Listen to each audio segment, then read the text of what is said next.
2025 সম্ভবত এই দশকের সবচেয়ে খারাপ বছর ছিল।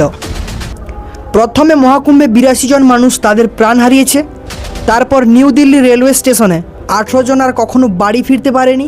পেহেলগাঁওতে সন্ত্রাসবাদী হামলায় 26 জনের মৃত্যু হয়। এরপর এয়ার ইন্ডিয়া বিমান দুর্ঘটনায় 240 জন মানুষ আর বাড়ি ফিরতে পারেননি। পাঞ্জাবের বন্যায় 55 জন মানুষ তাদের প্রাণ হারিয়েছেন। উত্তরাখণ্ডের বন্যায় 13 জন মানুষ মারা গেছেন আর 66 জন নিখোঁজ হয়েছেন।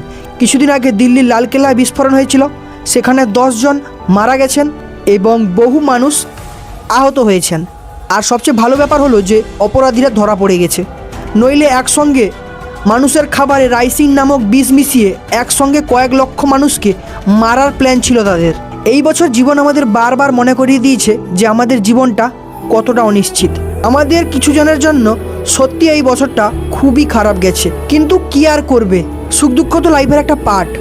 তাই সবাই আমার সঙ্গে প্রতিজ্ঞা করো, নিজের স্বপ্নগুলোকে একটু একটু করে পূরণ করব এবং সব কিছু ভুলে 2026-এ চোখের জল মুছে আবার নতুন করে স্টার্ট করব। আমার মতে life is a beautiful ride, তাই প্রতিটা দিনকে আশীর্বাদ হিসেবে মনে করে বাঁচতে শিখুন, কারণ কে জানে কাল কি হবে। সবাইকে happy new year 2026 and thank you and scroll.